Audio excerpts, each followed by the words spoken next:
What's up, everybody? Trinity here. Welcome back to the Second Street Marvel, where today we are talking about Ms. Marvel episode 3, titled Destined. I'm going to be talking about this with my esteemed colleague, Chillmonger. If you don't know Chillmonger, you haven't ever heard of him, there's a link down in the description of this video where you can go check out his channel and definitely check out his videos and live streams. He does this stream on Saturdays called 33 Burning Questions, where he talks about Marvel or sometimes Star Wars and occasionally DC. Make sure you go check it out. But let's go ahead and bring on our guest. All right, Chillmonger, thank you so much for being here once again, ready to talk about Ms. Marvel. How are you doing today? I'm doing magnificent, just like the adjective in front of the Ms. Marvel comics. I'll take your word for that. Yes. The last 18 issues had magnificent Ms. Marvel on the title. You know, everyone has their uncanny, there's the mighty, there's the freaking incredible. We know that, who's another one? Amazing, that would be Spider-Man. They gave Ms. Marvel a little adjective, the more you know. Well, Spider-Man's got a lot. He's spectacular, amazing, superior. Friendly neighborhood. Yeah, friendly neighborhood. Yes, definitely got a lot of monikers. Is there any more that we could give the Ms. Marvel besides magnificent? I mean, let's embiggener? Are you going to spell that with an M? Embiggen? Embiggener. I feel like if you stutter, you could say that word incorrectly and it's not going to sound pretty. Yes. Yeah. You know what? How does Arnold Schwarzenegger get by? That's your governor, okay? How did he get past all these years without some sort of if you ever wanted to clip somebody to make it sound like they said something bad and he's like a news host, just have him listen to him talking about the governor in California from a few years back. Clip that shit. You can make him sound like he says he's the worst guy in the world. Anyways, we're not here for that. We're here for the deadly superhero Kamala Khan, Ms. Marvel. Yes, talking about episode 3, Destined. And I guess let's go ahead and what were your thoughts on episode 3 coming out of that? Well, the clandestines are these like unknown D-listers who the comic books were not doing anything with. They repurposed them and featured them here in a show. Awesome. I'm always going to be in favor of something like that, especially with the nobodies. However, when they went ahead and they were like, we also go by Jin, that was like an eye roll moment, a supreme eye roll, because I go, all right, well, in Islam, we have Jin, and they're trying to like basically say your religion is canon. And I'm looking at it like, no, don't do this, Marvel. Like, separate the two things. You don't gotta superheroize a word like Jin for the masses, and who does that really help? That was a weird, big like, oh, I'm gonna just call them clandestines and not even pay attention to how they said Kamala isn't Jin. Yes, because as far as I know, like Jin is basically like a genie, right? Like could be evil or good depending on. That's okay. Loosely, yes, that is right. They are these beings we do not see. They are here. There could be good ones and bad ones, but they're around, and they're not clandestines, but they are now.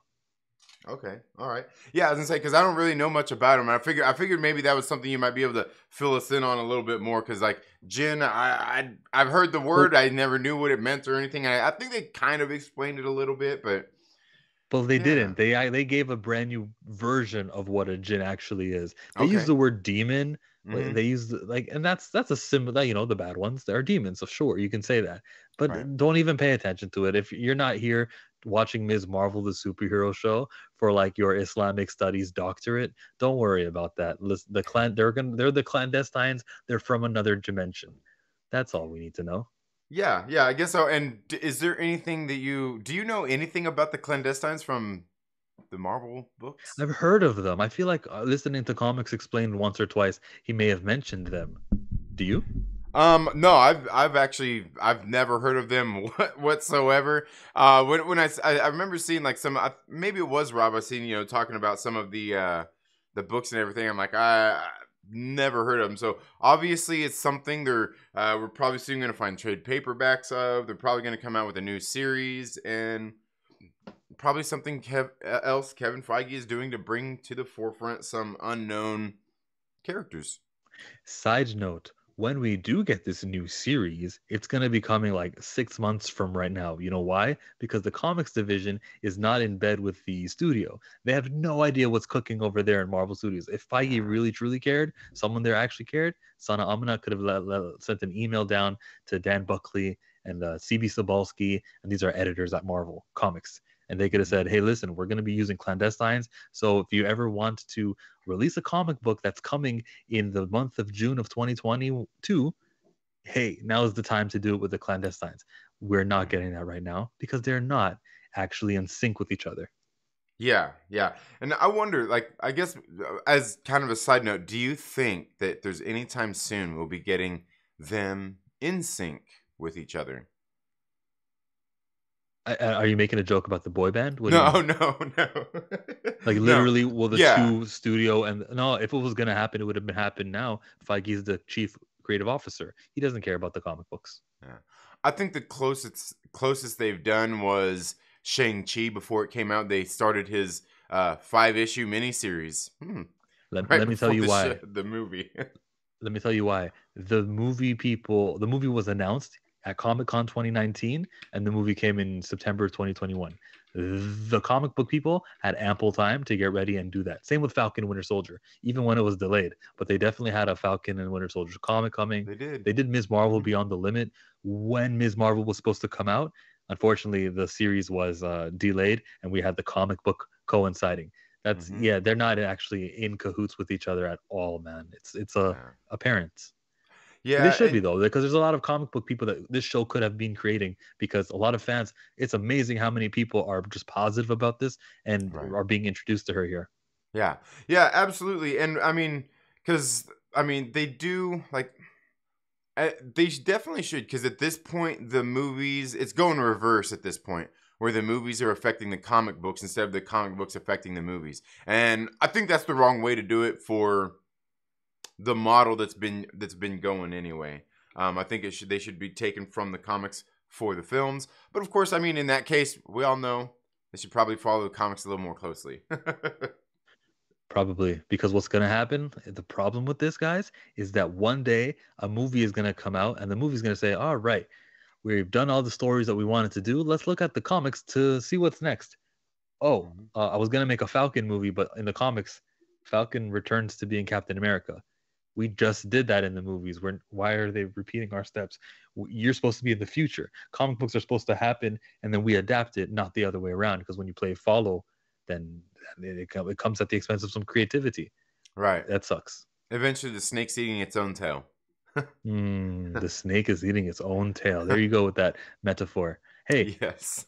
all this because we mentioned the clandestines. Yep, exactly. And speaking of which, getting back into that, um, how did you like in episode 3 what they did here with, I guess, the family tradition of going through the marriage? What do they call that? A marriage is called the nikah. I think the wedding party was called the walima. I think it was called. Something. I can't remember exactly Which what they one? When they called were it. getting their tattoos in their house? That one? Yeah, when they were there and they were partying, and the kid came, and stole all of his shoes, and they were doing. I can't remember. Mendy, was that what it was? Mendy. That was what they said. Yeah. Yes, yeah. How did you like? How like? I'm not sure if like is that No, I don't go to anything? those. That's a girls thing. But Okay, that's I never participated in one of them. No. okay, all right. And how did you feel about everything else in the show? Like when the agents show up to the mosque. Ha! When the shoes came on, and they even shot the shoes too to Yeah. let you guys know. Now I'm looking at that like, oh, I can't believe they're doing this, and that happens if police officers are gonna show up there at any sort of like place where people are praying, Muslims are praying. They don't give a damn about taking their shoes off. You guys know what they don't go into your home and take their shoes off. You guys are Americans though. Americans wear shoes inside your guys' houses. So I'm trying to insult you guys in a sly way, but it's not working out because I can't find the words. But like that's a carpet that is like actually taken care of Hmm. and has product on it all the time, and it's where people pray. We saw them earlier when their faces were on that carpet. Like that's something that's supposed to be clean, and to just Right. have the shoes there, it's extra disrespectful. And the way it was shot amplified it for me. Right. Anyone who knew. But if you didn't know and you weren't thinking about it, then they got the imam to actually say like, "Hey, take off the shoes over at the front." So like definitely everyone should know that's a no-no. If you're ever doing something at a masjid, take your shoes off at the front and you're good. And also never bring no expensive ass shoes that you're gonna have to leave alone because you never know who's gonna be there to swipe your shoes. That is a serious problem. It happens every year. It happens like at Ramadan when it's full of people. Mhm. Someone always, I'm not even gonna give them the benefit of the doubt. Someone literally is always stealing shoes at every Islamic center from here to Mecca. Huh. Maybe it's the jinn. Exactly. Yeah, I thought they did pretty good in that scene because like the second they show him cutting into it, and you like obviously there was there was a total, and they let you know a few minutes later that there was a total point to seeing that shot. Like you're saying with them walking on the carpet and everything, and like you're saying, they ain't gonna care if the agents come back with the warrant and gonna storm that place. Like you're saying, they do not care. They're not Agent gonna care about Cleary that. cared. He was nice about it. He said, "Hey, make sure you're respectful when you go searching." And she sure wasn't.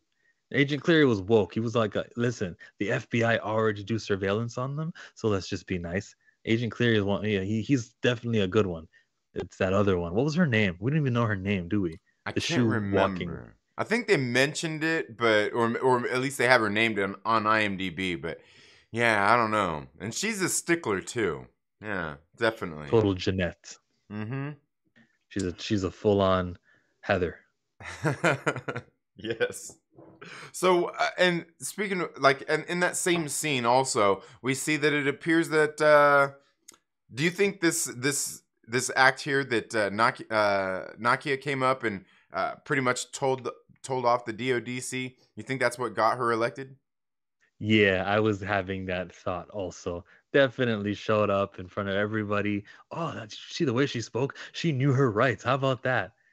Yeah, you need a warrant. That's definitely something that happened. And then listen, that election I thought was going to be like a good 2 episodes deep, and then we'd have a climax again. I'm really Hmm. pleased that it happened. She won. She even told Kamala. Kamala was just like, "I'm not thinking about you," which Right. helps with the end. With the way the episode ends, it helps that Kamala sort of like invested in herself. And even though her friend is accomplishing things over here, she's not giving her the same love that Bruno gets, because Bruno got to know. Bruno was told by her. He was also there. Bruno knows. She didn't let her other best friend know about it, and that builds up on the relationship, which now has been tarnished when we get to the end of the episode. She Mhm. definitely gave her no attention when she was told to she won, and then she's like, "Oh, I'll hug you. I gotta make up for how I wasn't listening." Kamala is Right. like, yeah, she's got her flaws, and that's good to see her vulnerable that way. Right. Right. Yeah, and I kind of felt that too. Like it's definitely something kind of like that's probably going to somewhat strain their relationship at some point where we do learn that, especially like you said towards the end after the little ball, I guess, or the dance and everything. When the attack happened, yeah, like she was sitting there, like kind of like, whoa, like you're like you didn't even say anything, and Bruno knew even, and she's like, like what the hell? Um, That's the worst when your other people know and you're just over here in the dark. Ugh. right, definitely. So yeah, I think that's something that's definitely going to play an interesting part. Probably I don't know, maybe in this next episode, for sure. So getting into the other clandestines, what are your thoughts on them, and as far as everything is concerned, with the folks here? Because I thought it was kind of interesting. Like I don't really know a whole lot about the characters, like their names and everything, but then do notice the one guy Adam, who kind of seemed to be, I don't know. He seemed to be the more vocal, outspoken one, more modern, I guess. But then he had like that little necklace thing he had, or whatever, that pendant that he touched, and it turned into his big old hammer. Okay, was Adam the one who was on his phone looking at the popcorn Zoe Yeah. video? Yes. Nice callback, right? Well, that's the thing. Yes. When the director who did this did the previous episode, so there's Yeah. going to be some sort of references to your own work because that's how it works. Next 2 episodes is going to be a brand new director. I think that guy, whatever his name was, and they did say the names earlier on in the show. The kind of like the first scene, they just said each other's names. Look, there's a bangle right next to this blue Kree body. they they're diverse. You know, everyone is from a different part of the world and looks different, and that is diverse casting. I know you weren't asking me to go here, but I'll go here. Yeah. I don't give them points at all for that because all you're doing by casting diverse, like grunts, B tier villains of the show, all you're doing is you're just not being exclusionary. That's all you're doing. I'm not giving you points because you were not being exclusively white, which is common. Like you're not supposed to. So no, your diverse casting isn't like a admirable thing. I give points and medals and awards and celebrate when the lead character happens to be not white, which is traditionally what we've been getting. All the posters behind you, well, you got a Falcon actually. You got Falcon there. That's what I recognize. I know you weren't asking me about diversity, but and a side note. That rumor that Millie Bobby Brown is going to be paid like 10 million to be a actor in Star Wars upsets me because you were just talking about how, hey, don't be racist. There's so many species. Okay, cool. There's so many ethnicities. And this is Star Wars. This isn't America where like the English speaker is more likely to be a white person. Like this is literally somewhere else. There's all these different appearances. People who look like me, people who look like Trinity, folks who look like Kamala Khan. You can get someone who looks like Simu Liu. You can get, how many looks there are? Get mixed race, get anything. And what are we doing? We're getting, where's she from? Australia? Is she I'm not exactly for sure, but that might make sense. Yeah. You know what I mean? Like they want to be creative. Well, Dananda. She might be from like Eastern Europe or something, but it's not creative, guys. That's my diversity talk for now. The clandestines here, I don't think that they're powerful or have super strength or any sort of like defense against them. They really are just like human beings. They probably bleed if you cut them, except the Noor gives them the power to like de-age the light. That's what she said earlier. That's how we get to keep so young. Right. I don't think that Kamran got to master the Noor, but there's got to be something that comes with having Noor. Okay. I'll give them like a 10% more defensive skin. They're not Luke Cage. They're Luke Cage light. Right. Yeah. There you go. Well, my kind of thing was like it seemed like all of that, especially because what we've seen there at the beginning, it makes me feel like something is going to come about with the Inhumans somehow. When referring to with all of that, and basically because I mean they tell us they're known as these different names, the Unseen, the Jinn, and all that stuff. Clandestines, like it makes me feel like they're kind of throwing off all these words that kind of lead to eventually like, oh yeah, like basically we've all been experimented on, and yeah, there's there's the Kree, and there's the Inhumans, and there's the this, and there's the that. That's kind of what I feel where they're going. Like it's like a whole bunch of misdirection by overload, and I kind of feel like that's where it's going to be, because even like at the beginning when they found that bangle on the hand, that hand was definitely a lot bigger than my hand, and it looked oddly shaped, not like a human hand, but similar. And it made me wonder if that was that supposed to be a Jinn, or was that supposed to be maybe a Kree? I go with Kree for 500, Alex. Right.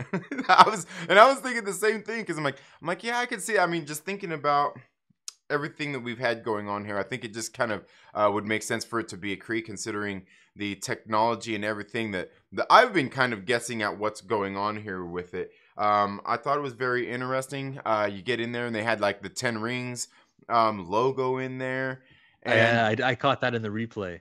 Yeah, and it was interesting too, because I was sitting there like last night going through like all this stuff. Like I get in there, like I'm pausing like every frame to try to see where there's stuff. And there at the beginning, they even showed it looked like a broken pottery, like a jug or a vase of something that had like an elephant head.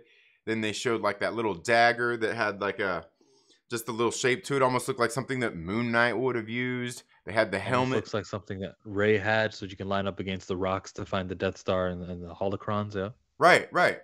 And they and then they even had like that helmet. That helmet there that looked like it was probably one of the helmets from Shang-Chi, from one of those like Chinese armies there in that movie as well. So it's like they took and they threw all of this stuff in there, which really only feeds my theories once again, No, yo, your even theories more. are valid though. The way that you were thinking it from the first episode and the way I doubted you, there's nothing with the parents. There's no ancestral. What are you talking about? Nope. You were talking about something that happens. Yeah, yeah, and I think that's where it's going. And I noticed more people are kind of like getting onto this thing, except for I think they're I don't know, maybe I'm a little bit off or something as well, but people are starting to come around more to the whole these bangles are probably technology. Everybody's going with the Kree thing, which I think makes sense, thinking this Kree technology that they took and they made these bands and everything. But I kind of don't feel that way, only because even after at the post-credit scene of Shang-Chi and the Ten Rings, Captain Marvel was even there, and she's, I mean, basically a Kree, right? She's kind of been accepted and adopted, but she's been there long enough to know their technology and stuff like that, and even she didn't know what it was. So it makes me feel like even that's not Kree technology, because I think they're made of the same thing. Because it seems obvious when we see in that post-credit scene that Shang-Chi, like, oh, we felt it in Kamar-Taj when you first used the Ten Rings, and then here the clandestines, they even they tell her like, hey, like we felt it when you first put on the bangle, we could tell. They did say that. So I'm like, it feels like it's the same thing here and the same technology being used, which again comes down to even more of my theories when getting into this stuff. So it's very interesting with everything they're doing there, and again, Kevin Feige just finding ways to put these these, I don't know, I feel like big things in these small moments that seem like just nothing, throwaway lines, is where it seems most of our clues come from in the MCU. Yep, just like the Okoye line that it's just an underground earthquake. We handle it by not handling it. There's some stuff behind that. You mentioned that the clandestines also were from another dimension. In Shang-Chi, that place, Tao Lo, that was another dimension as well. Mm-hmm. And are they also being like loose with the way they call it a dimension? Loki called it timelines. The multiverse of madness called it universes. These are all the same thing. Yeah, I'm gonna hold on to that. And when they say we're in a new reality, when they say time nexus vortex, whenever they use that, it's all just part of the multiverse, even if it's a dimension, quote unquote. Mm-hmm. Absolutely. Well, I think there becomes a point where there's like different ones. Like I think um, each dimension could probably have different timelines. You know, like say like you've got Oh, I know my brain is about to hurt now. I know, Okay. but I think like say you got all these different dimensions there. Like they mentioned, like you see in Doctor Strange, they had all like the dark dimension, all these different dimensions. I think those could all exist in like say this one area, and then if something happens, there could be a different timeline for it, like the variant thing, where everything kind of branches off from there, where that still exists, but then it's different over here. So there's two Dormammus. Essentially, yeah, because there would be. I mean, I feel like that's where like the Nexus being and things like that would come in, to where Wanda's the same throughout all these realities and everything, as opposed to being different or not in some and things like that. So I feel, but again, I think they also do some of that to keep us all confused and all guessing as well.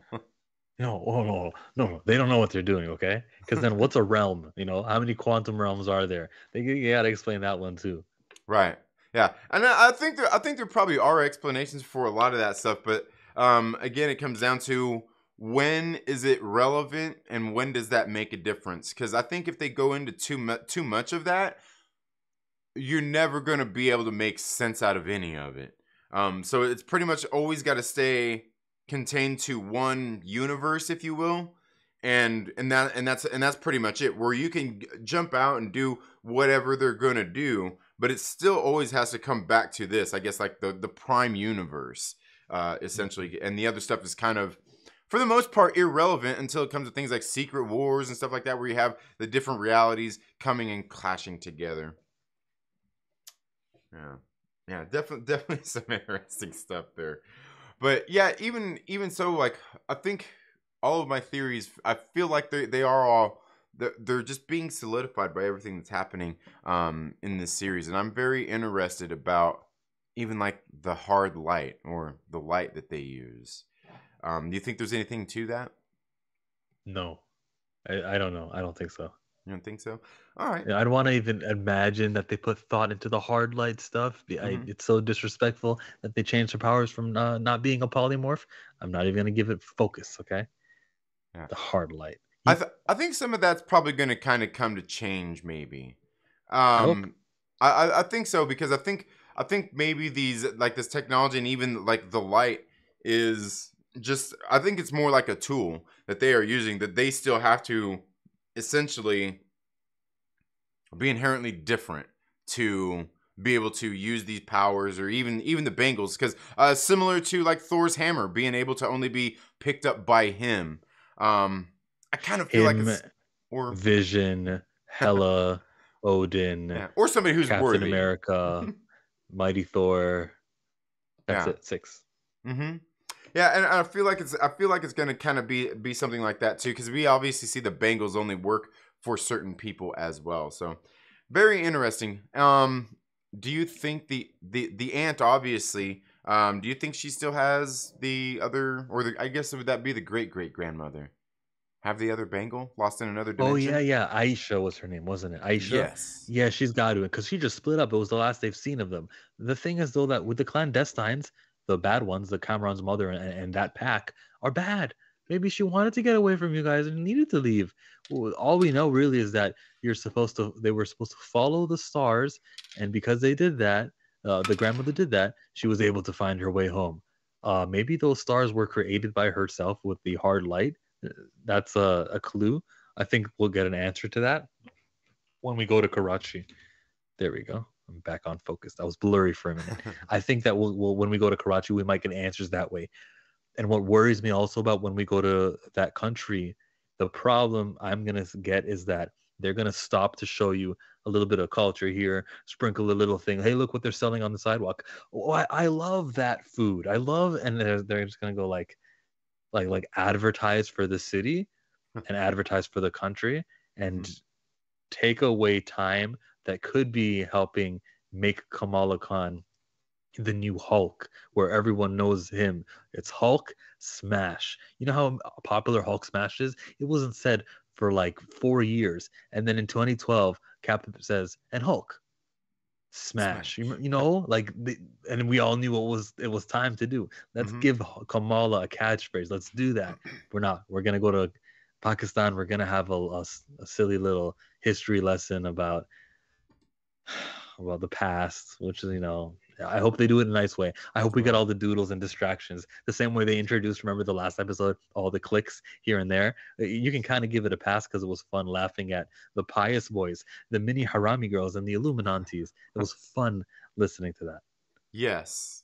Yeah, definitely. And yeah, I get what you're saying there. And like, although for me, since I'm not really familiar with all the culture and everything, for me that's kind of cool stuff seeing. Like, I think even last week Mike Porter was saying how that's some of the stuff you've seen, like seeing some of that culture stuff. But I do also get, like, there comes a point where it's like too much. Like, okay, like we don't need to know everything. Like, if you want to know more, you can go learn about it. That's the beauty of that's the beauty of the Take a internet. look. It's in a book or the internet. Reading Yes. Wikipedia. Mm-hmm.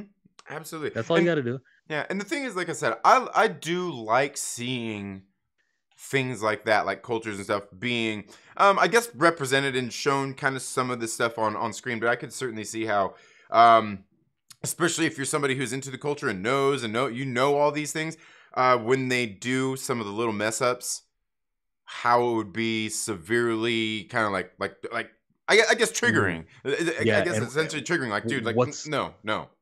Just And no. even more triggering is that they're not just showing you a culture, they're also introducing you or taking elements from an actual faith that people practice, worship a certain way, and you want the procedures and everything done in Islam not to be done incorrectly even more, because that's just the culture. We're talking about God right now, and when they're doing both, or they're taking the onus to, the show is taking the onus to like represent a religion and a culture. Sometimes there's going to be moments in the show you don't know what exactly they're trying to hold it down for. Did you know if it's religion or culture that the bride was asked to be married 3 times? That's from the religion, but you wouldn't know that because they're dipping into here and dipping into there of what they're going to show you in this show, what they're going to expose you as maybe the one who these concepts are foreign to.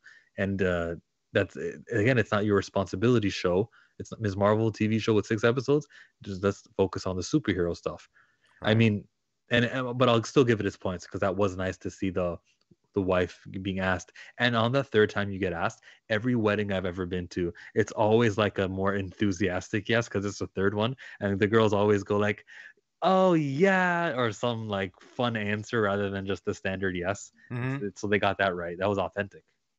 Yeah, I was gonna say, and one thing I definitely liked about that is like, because it is one of those things, like, you asked, I mean, asking a question 3 times, and each answer was different. Like the way you kind of react to it and say it, It got because I mean, bigger. that's the point of why you do that, something like that. No, I think the point of why you do that, from my understanding, and I may be wrong about this, but it's my religion. But but like the point is like you you really got to choose if Right. this is your husband. Like it's like a big choice. It's huge. We're gonna ask you 3 straight times. If you have any second guesses or not, like you're more inclined not to say yes that third time. That I think that's got a lot to do with it.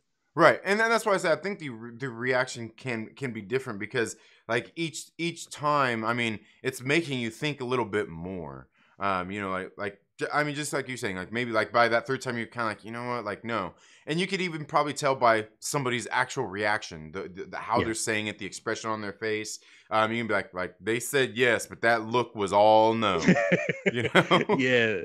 Yeah, yeah. That's disgusting, man. For your parents to sort of arrange. I hate that idea of an arrange. Whatever works. No, no. Okay, hold on. Yeah. I'm judging. If it works for you guys, if you guys want your family to mate you with someone else, cool. I just don't think, man. You got to make choices for yourself, especially for the rest of your life, guys. Right. That's what the you do have a choice. Don't let uh, who am I talking to right now? I guess any Muslims who are watching this, any Muslim women or men who are being put in some sort of arrangement or something, Hmm. that's not part of Islam. Like you don't have to be arranged to marry anybody. You got your choices. You're pro-choice. Right.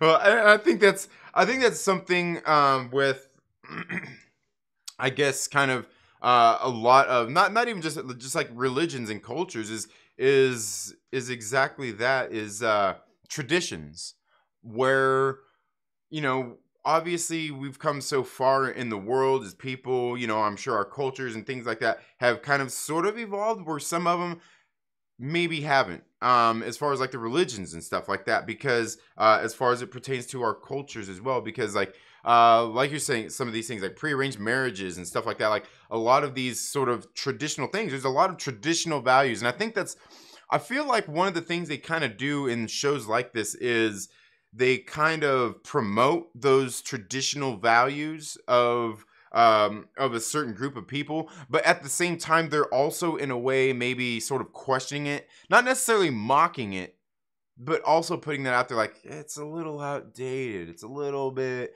I always feel that when I see things like this in the show in shows like this, because I even feel that a little bit. I mean, quite a bit in this show, because obviously Kamala Khan is at odds with the way she was brought up, her religion, and all these kinds of things, and she's okay with most of it. Because when she found out she was a jinn, or supposedly a jinn, she's kind of like oh no, but she's still kind of like hey, and I kind of feel like that's where some of it is, where as much as they're kind of building up to these kinds of things, they're also kind of dumping on it as well. And I think that's kind of in this series from kind of just like some of the things that you've noticed as well in it. I like Kamala's acting though when she found out. Wait, you mean I'm a djinn? Like I was supposed to be afraid of those things when I was younger, but because they're real, and I heard the stories. Like she was so cool. And even when she turned into like a little baby girl after Kamran's mom said like, yeah, she's adorable, and she's like melting. Oh, this is so embarrassing for me. Yeah, she got some actor points in there. She wasn't impressive anywhere else though. That was about it. All right. Oh, okay. Oh, wow. No, Dang. she wasn't. So what other scene did she have? Like the special effects where she embiggened her fists? Like that wasn't anything. Yeah, and and speaking of which, and that's what I wanted to get into was like this third episode. Um, Obviously we've got the same. Is it this? I don't think it's even the same writer on this one, but it's just definitely the same director. It Um, is. I feel like this episode was a little bit of a step up from that first episode that the director did. But still, I think they kind of upped the ante. It's a little more exciting. They kind of put a little bit more stuff into it, but I'm still not for sure. If this was actually better or not than the second episode, or if it's just kind of going along the same thing with the director. Better fighting, better showcase of powers, but still not special. I think they had a little scene in the kitchen where uh, uh, like something slammed and Kamala put up a shield and they're like, oh, we found you. Oh, that was all right. That was kind of interesting. And Mm-hmm. then where she just embiggened and punched everyone and swiped everybody. That was another kind of super quote unquote moment. Mm-hmm. Everything else was whack. Yeah. She used a tablecloth to cover one of the enemies and like get away. That's Scooby Doo. Well, that's that. I was gonna say that's classic Leslie Nielsen movie. If you ever watch like the Naked Gun, it's the same kind of thing. Like I remember this scene where he was sitting there fighting somebody, and they threw a bath towel in his face, and he's sitting there like, oh, The trying decoy. to, yeah, like it's like it was an octopus or something on his face. He's trying to get it off.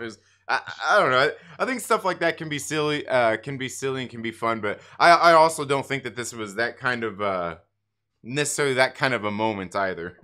Nah, but that's the there's fighting is gonna pick up when Captain Marvel shows up because she's coming. When Bruno was explaining to her, hey, listen, we're gonna need a huge power of the sun type of energy source to fuel the trip that you're gonna give the clandestines.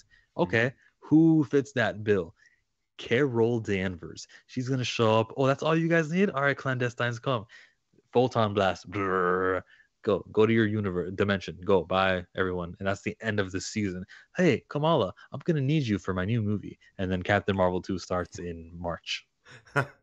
There you go. There you have it. Well, as I'm saying, and that's my thing was like, I definitely feel like we're gonna get a Captain Marvel cameo. Like it would be a huge letdown if there wasn't. It'd have been like Uh, watching Falcon and Winter Soldier and no Zemo. Um, but I think we're definitely gonna get that. But am I the only one? Because I haven't really heard anybody else mention it. But like, am I the only one that felt like they were kind of referencing or talking about America Chavez in that yeah, scene? punching. Yeah, she did say something about America Chavez, but how would she know about America? America, all Right. she did was show up. We saw her once in New York City fighting a monster, but it's not like she was using the punching abilities. Everything Right. else, she's living in a Kamartaj, getting trained to be a sorcerer. So why would she know America Chavez? What was that about? Right. Well, my thing is, I think that I feel like it was like a line where they're saying, like, oh man, if we had somebody that could just do that, even though they didn't know that there was that person around. I feel like it was kind of one of those things. And then, and that, like, at that point was where I was, because they were talking about Carol Danvers, but I was like, I feel like they're insinuating America Chavez here. And like, it could be America Chavez that shows up, like, oh, hey, I can punch holes into other dimensions. Um, in that sort of sense, but I kind of don't feel like I feel like they insinuated that, but I don't feel like America Chavez is going to show up here, even though I Mhm. felt like that was a huge matzo ball. I don't know, What but was shot first, Ms. Marvel or Doctor Strange? Do we know? um, pro- I think Doctor Strange was. I'm pretty sure Doctor Strange was because that one was obviously delayed and everything, and how it was So supposed was to affect this. WandaVision. I feel like this was shot after that would have been, but then they I'm did so only many asking to be reshoots. Yeah, there's so many receipts. I'm asking because I'm trying to be funny and say that Xochitl Gomez may actually be younger in this Ms. Marvel show than she was in Doctor Strange because of the way that it was filmed. Remember how Brie Larson filmed her Endgame scenes first, and then she Right. did Captain Marvel too. Mm-hmm. Yeah, yeah, very well could be. Very well could be. Um, yeah, I guess I didn't really think about that, but that's totally true. She could have shot those first Yeah. and then And yeah. for a 14, 15-year-old girl, that's way more of a difference that 1 year than someone who's already 30 years old. That's you don't really change from those years. Really, from like 26 to 36, there's not much change, is there? Right. Well, Okay, well, no, there's I change, but mean, there's not much. yeah, not I much. should have said from 36 to 46. That would be more of like the less change. Probably so, because I think 26 to 36 is probably where like it falls into like that Hayden Christensen range. You know, I see people dropping these things like, oh hey, like Hayden still looks young. He still looks like. I'm like, bro, like no, like you go look at old school Anakin and this Anakin. Like it's all in the face because it's like that kind of that little bit of baby fat that we still carry with us through our 20s that Tell me maybe you about it. lose into your 30s, and I think that's kind of what one of the things I noticed for sure. But God, we're man, we got off on that one. I I was can't remember talking where I was about the going next. power source that Carol Danvers is going to supply that's going to get the clandestines to their dimension. Yes.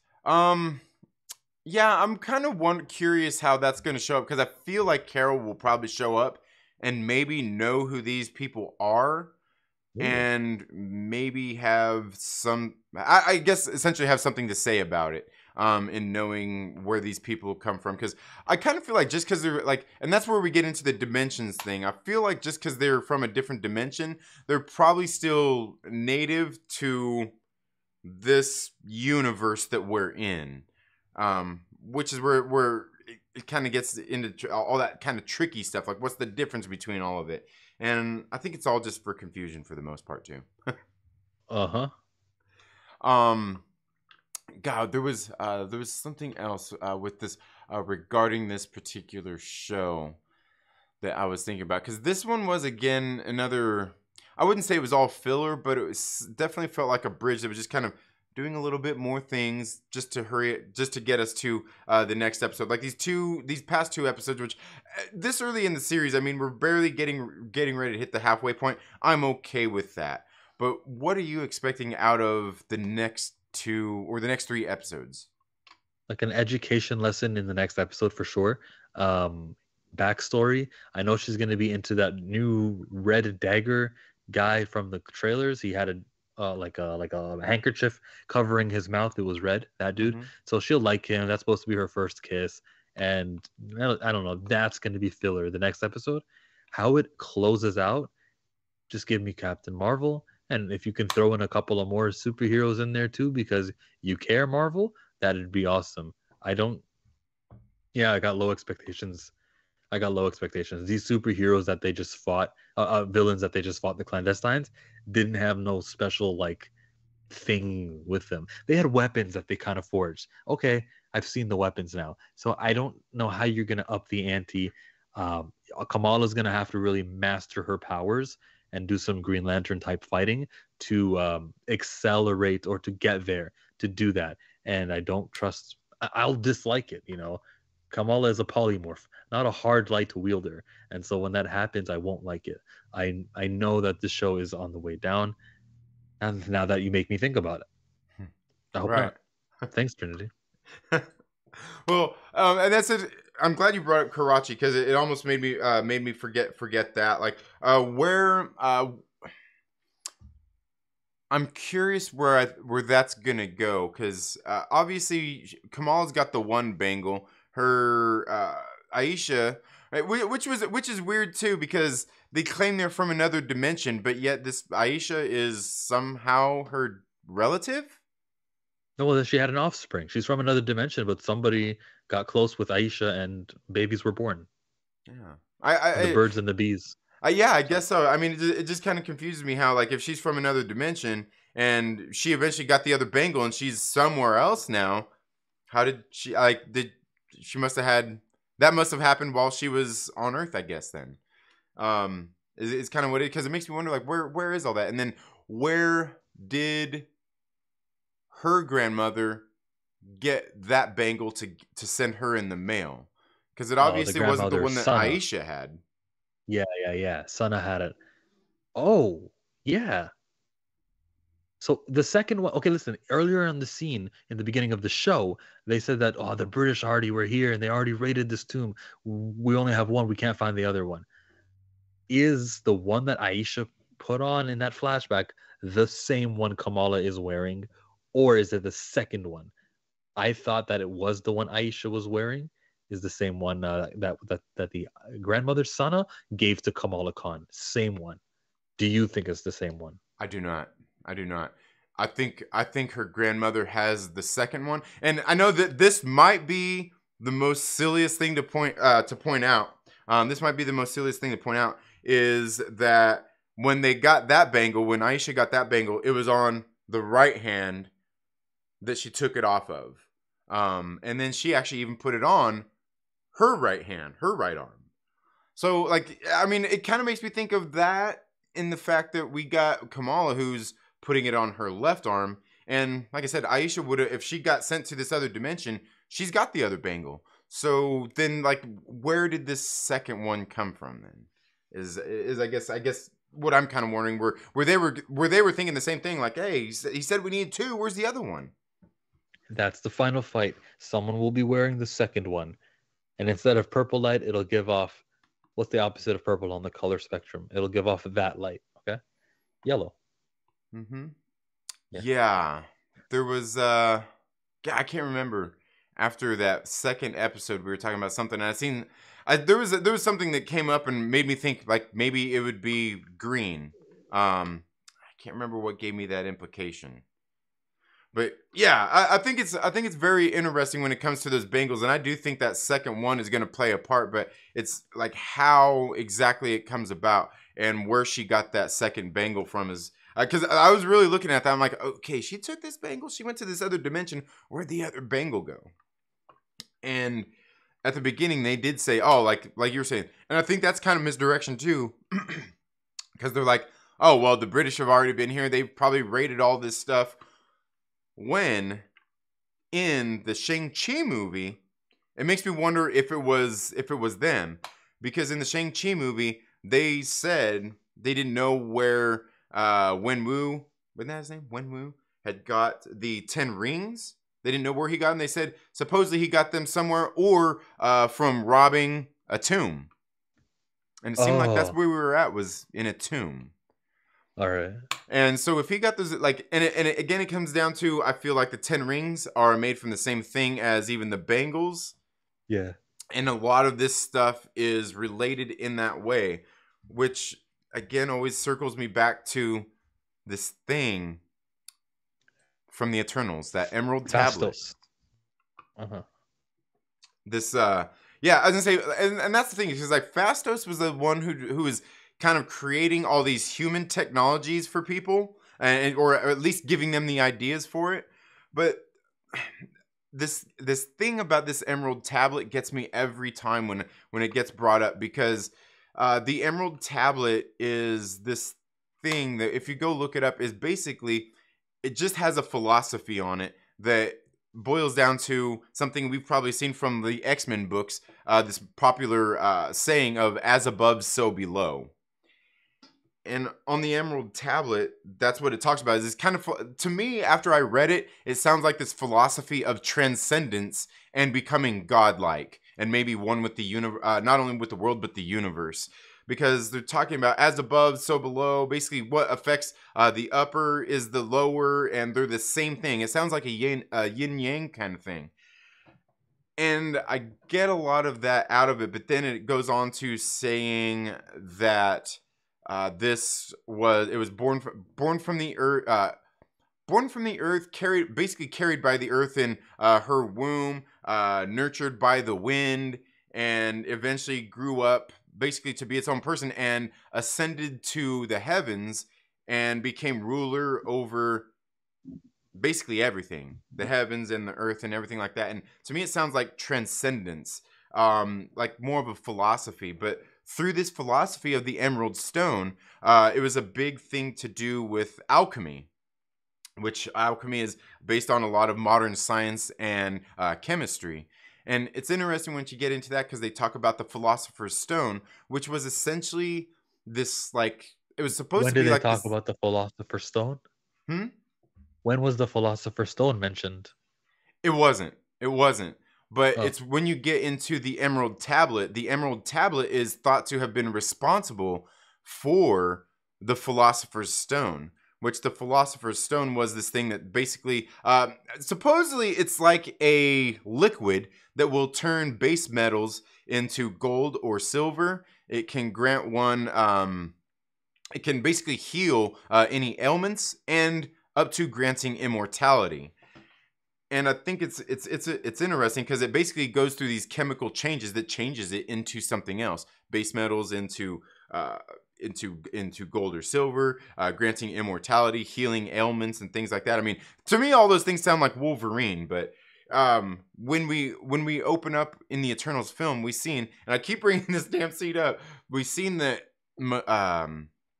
Makari goes up to that boy and picks up that dagger, and it looks like it was just made of like some sort of stone and turned it into that gold dagger. And it made me uh-huh. think she is essentially the Philosopher's Stone. She literally transformed and transmuted this thing into something else. We seen her do similar things too, How? where she's sitting there talking about, oh, I turned this into sand, I turned that into sand, changing things.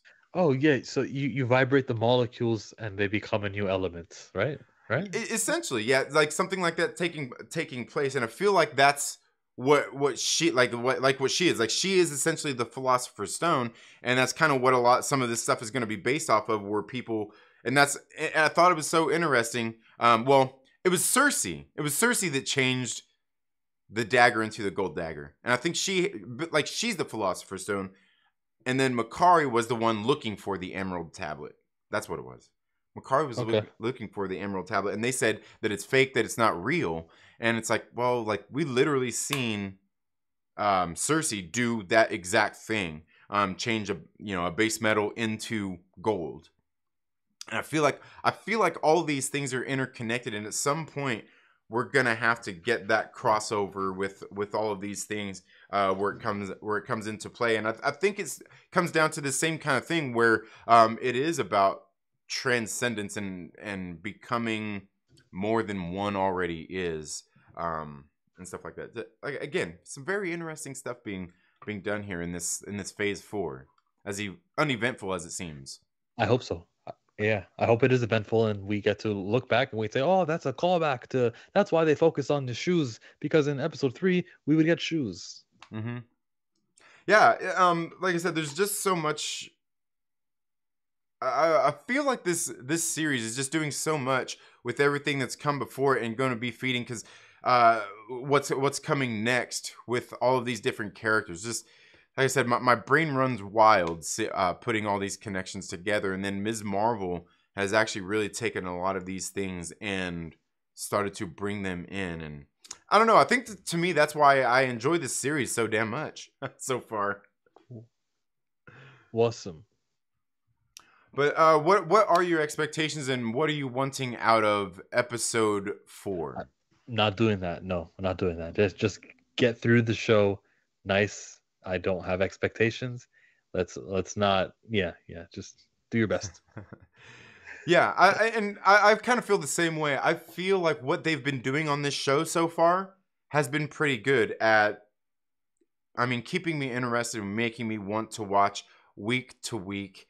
And I don't know. I mean, I think that's one of the things, and I'm still trying to come to terms with that. I've talked several times. Is I truly feel that this is probably the best thing that we've had in Phase 4 of the Marvel Cinematic Universe, and it's for a lot of reasons. And I always feel weird saying that because it's essentially a show that is aimed at preteen girls, like my daughters, and I think it's one of the best shows out there right now. With stuff, and especially comparing it to No, like a Star Wars show that just ended. there wasn't a Star Wars show that ended. There was a Legends show that appeared, and a lot of that stuff can't coincide with the actual movie called Star Wars. Yep.